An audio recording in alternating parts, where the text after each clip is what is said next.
Bismillahirrahmanirrahim. This video is from chapter number 4 of Mr. Boylestad books on ECD, and here we'll be solving and chapter question number 17, and this is on the request of a student.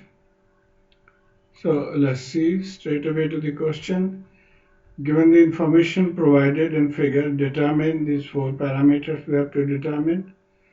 And this is the circuit. This is voltage divider circuit, voltage divider bias. And the first one is IC, that is the collector current. Second one is VE, the emitter voltage. Third one is base voltage, VB. And fourth one is the resistor R1, which is unknown. And at the end of the chapter, this is the answer given.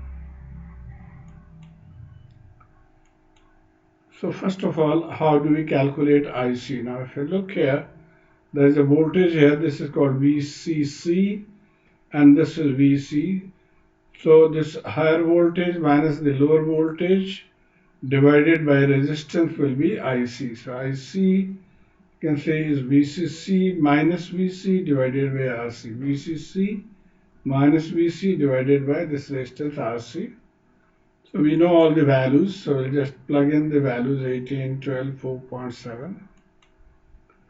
And if you want to do it in more detail, then this is 6 here, 4.7, and for kilo we write 10 raised to the power 3. And dividing we get 1.2766 10 raised to the power minus 3 ampere. Now two things we'll do. We'll write this only two figures after decimal. And 10 raised to the power minus 3 is milli. Now there is a shortcut way which generally is followed. That is, from here you just divide directly, and the answer we take to the round figure 1.28, and since this is being divided by kilo, therefore the answer will be in milli.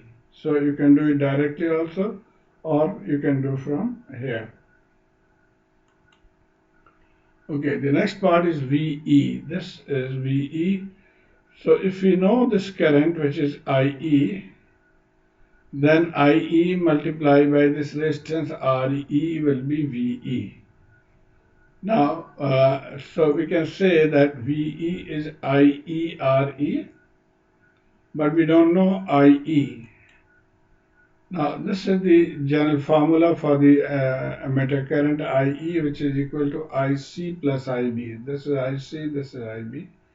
But generally, when IB is very, very small, and that is why it is most of the time neglected.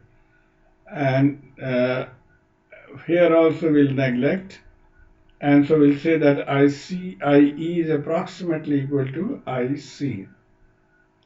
Why we are neglecting? Because there is no way of calculating IB, and that is why we are just neglecting it, assuming it to be very small.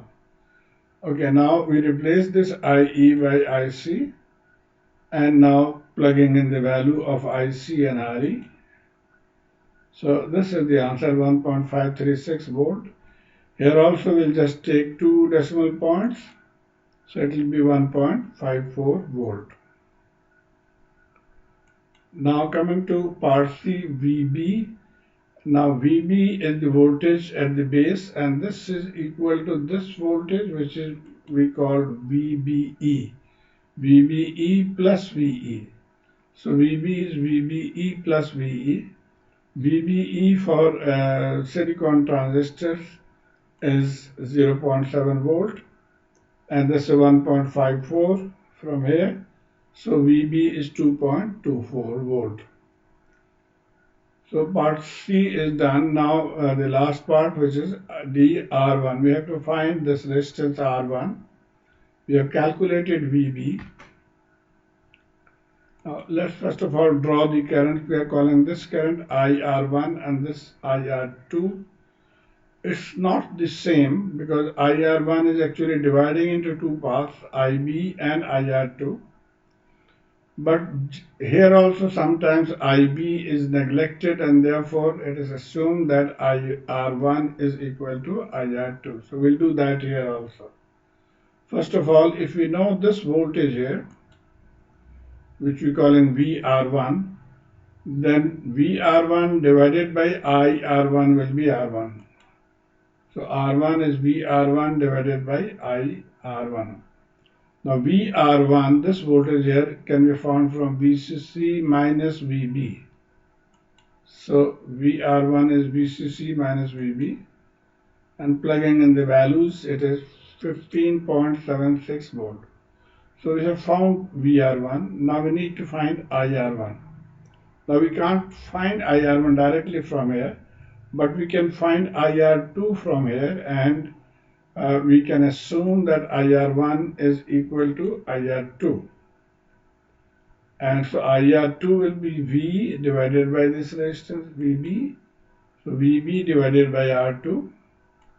We know both the values, therefore IR1 is 0.4 milliampere.